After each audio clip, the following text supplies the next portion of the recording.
Welcome to the FitBucks Podcast. I'm your host, Joseph Ranke. Thank you for joining. If you're listening on the podcast, when you get a chance, make sure you share it with your friends. That's how we get the word out, help everybody. If you're watching on YouTube, welcome there too. Make sure you subscribe, like, share, Facebook, all this other stuff. Help spread the word, help everybody. Today, good podcast. What we're going to be talking about is actually something that I got. We did an interview with Kyle Freeman, put that podcast out about a week or two ago, probably 3 weeks. I can't remember how long it was. But I got some emails afterwards because in that podcast, we were going through a number of different topics. Well, some of it had to do with psychology and all that type of stuff. And I said something on there that a lot of people are like, can you dive deeper into? And that was how a lot of us, for some reason, especially in the United States, we are focused on what we don't have versus what we do have. And the way that translates to finance is a consumption mentality versus a savings mentality. And so a lot of people wanted me to dive deeper in that because I made a comment on that podcast about if people started focusing on what they do have and more of a savings type of mentality from a personal financial standpoint, it would do wonders for people. But also from a national standpoint, just in general, from a just nationwide, it would be unbelievable. So I'm going to talk about both personal finances and also consumption versus savings from a national level. Okay, how does this play a role? Like, one, it's your personal finance, so you know that was what we talk about all the time at FitBucks, but also the investment side, because some countries are consumption countries, some are savings countries, so on and so forth. So when you're making your investments too, you could potentially use this stuff to say, we're like some of these growing countries like China, they're trying to go from a savings country to a consumption country. What does that mean? Like if I'm going to go into international stocks and so on and so forth. Okay, so that's what we're going to be talking about today. First of all, on a personal level, okay, a lot of people will sit there and say, okay, well, you know, they focus on what they don't have. I mean, how many times you might have said this to yourself, you might have heard somebody say this to you. Oh, well, like, my neighbor just bought this Mercedes. How the hell can he buy that? You know, my response is, who gives a shit? Like, I know this. Most of the time, people buying those vehicles, they can't afford them. They're just getting more and more and more and more and more and more in debt. That's not the situation you want to be in. But oftentimes, we say, well, we want to be like our peers, right? So then we go out and we got to go buy a Mercedes or a Lexus or whatever it is, you know, and try to keep up. We call it keeping up with the Joneses, right? Like, trying to buy stuff that we don't really need. And the crazy part is, like, we get it, and then we want more, and we want more, and we want more, and it's never enough. And where my mentality really started changing on this stuff is where it's like, you know, my sister used to be in the Peace Corps, and I see pictures of her stuff, and it's like, you know, these people are literally going to the bathroom in a hole in the ground. Like, I went to China with my wife to go visit a bunch of her family, and they live, you know, not in your typical, like, you know, she got some relatives in like Hong Kong and Canton, some of these bigger cities, but I mean, she got other relatives in other places. And we went out to other places. Well, they don't have even running water. Like they're using a gas propane stove to cook stuff. Like, they don't have these things, or they're building a fire. Like, it's like, well, holy cow, you know, do I really need to get all this stuff that I don't really need? All right, and that consumption mentality is buy. Now we're going to talk about like the government later on and like GDP and all that stuff. It really stems from that. We need to buy. That's what drives GDP. It's like, right? But we just want more and more and more. And what I found, and just in myself and everybody else, when you change that consumption mentality to a savings mentality, and I'm not talking about being cheap. I'm not talking about being frugal or just every nickel and diming everything. I'm just saying, focus on savings. Like we talk about FitBucks, you know, how to build a plan very strategically, even with some of our new technologies, where it's like, hey, like if you're single, 30% of your income can go to the 3 smart money categories. So let's just say you're going to put 20% towards your debt and 10% towards savings. You're focusing on savings and debt. And once you pay that debt off, great. Move it all into savings. Okay, and focus on that part first, not focus on, well, I'm going to save because of what it can buy me.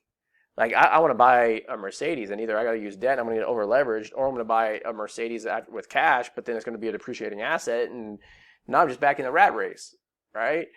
If you focus on savings, then you're never really in a bad position. Like when COVID hits and, you know, the world's going to blow up, You got cash. You got money. You're okay. You saved. Okay. So from a personal financial standpoint, focus on a savings mentality, not a consumption mentality. Because the moral of the story is you focus on a consumption mentality, you're never going to be happy. Everybody's always going to have something more that you want. I mean, we see that constantly just in society, in news. Oh, well, it's not fair because this person has that. This person has that. I want that. I want that. Why do you want it? Why? Because they have it? Like, oh my God, this wealthy person has a personal jet. I want a personal jet one day. Why?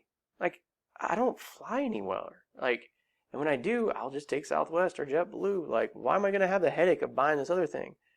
Right? Like, do I really want $100,000 car? Why? Now I'm going to be nervous every time I drive it that somebody's going to hit me or something like that. Like, no, I'd rather get something that's 15 grand. Like, I don't give a shit. Like, who cares? And then I'm just going to save. Okay? So anyways, that's from the personal financial standpoint. From the bigger scope of things, could you imagine like if everybody in this country was thinking about, wow, we're extremely fortunate for what we have, like this is fantastic, instead of I want more, right? It's amazing what would happen. But from a government standpoint, think about this. We wouldn't be consuming as much. Now, why does the government drive this so much? They use academia, and I get the whole need to measure things and have data, and we use this stuff too, but one of the biggest things I hate is GDP. It's the biggest horseshit number ever out there, but let's just say that it's good because that's the best we have, right? So we're going to use that. One of the biggest drivers in that mathematical formula is consumption. Okay? So when you have the Federal Reserve, for those of you that don't know what the Federal Reserve is, it's like the central bank that basically controls the monetary stuff, and I'm not even going to get into that whole topic on this podcast. But what the Federal Reserve does is, like when we have 2008 and everything's crashing, they have this mentality of if we drop interest rates from like 5% down to 0%, that people are not going to put their money in the bank. Instead, they're going to go out and consume and buy. And that's going to make this magic GDP number that we have to look at start to go up. And that makes politicians look good. And that makes everybody look good. And that makes the United States look good. And blah, blah, blah, blah, blah. So that's their mentality. Consumption, consumption, consumption. But it's like, well, wait a second. If the Fed doesn't have a 0% rate like what they do right now, and we had a 5% rate where I could put my money in the bank and make 5%, what's bad about that? Right? Like if I'm a retiree or somebody that's older and I got $1 million, fantastic. If it's at 5% just in the bank, that's $50,000 in income a year that I get without doing anything. I can retire. And now I got to listen to new grads coming out of school saying, I can't really find a job. Well, just think. If those people were more likely to retire, you're going to have a lot of jobs start opening up. So there's just that push and pull effect. The other thing that it allows us to do is it allows us, like as a country, to start saving more and actually finance our banks from that. I'll go back to the 2008, housing crisis. One of the big things was we need to provide liquidity for the banks. It's like, okay. So they pumped money into the banking system. Could you imagine if they said, well, the other way around, we're going to raise interest rates to 5%, so people would take their money from a risky asset like stocks and whatnot and put it into banks? Now we don't have to bail banks out because money is moving over. Why did they not do that? Well, because the stock market probably would have kept going down more if they would have done that, because people would have been moving into the banks and safer assets. Bottom line is, if we said, look, we're going to finance our banks by people saying, hey, we're going to put the money there because it's got a good interest rate. Think about what that would do if we became a saving country. We would be able to sit there and get 5-6% loan, like interest on our money, 4%, whatever it is. And our banks could literally turn around and start financing, let it be construction or manufacturing here in the United States. They can finance that. Or we could be the bankers for the world. where we're buying or financing these other countries to bring up their societies to the Western standards of living. Like, instead of sitting here having arguments of should we bring manufacturing back in this country or not, it wouldn't matter because we'd be able to finance it and we would still be making money as citizens because we are getting a good rate because we're saving and our banks are investing for us and getting a good rate of return, or we're going to invest that money on our own and get a good rate of return in terms of interest because we're saving money. We can basically become the financiers. Why is that important? It's no secret. Okay, in the United States, everybody is shifting into more of a services model. Okay, the whole manufacturing thing, there's cheaper manufacturing all throughout the world. It just doesn't work. And I'm not going to get into the nuts and bolts and all that type of stuff, but that's the shift over time, right, of what's happening. And the only way that can change is if laws are passed to make us, quote unquote, more competitive. Okay, again, that's a whole nother topic for something else that gets political, which I'm not even go there on that shit. But that's the reality of it. So if we're going down that route of more servicing and that type of stuff, well, part of services is banking and investing.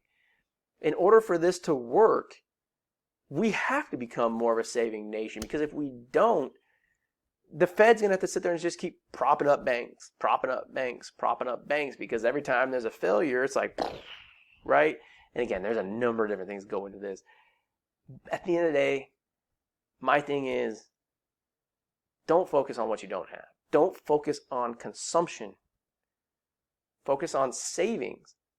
Again, individually, it makes your life so much easier. And you might not be able to influence what the government does with GDP and all that other crap. That was just an example of how, like, if everybody started getting that mindset, just think of how much stuff would be different, right? Think about how much money would be going into financing, like, healthcare and technologies and all these different things versus buying things like the next Louis Vuitton bag. Like, who gives a shit? Like, I always joke around.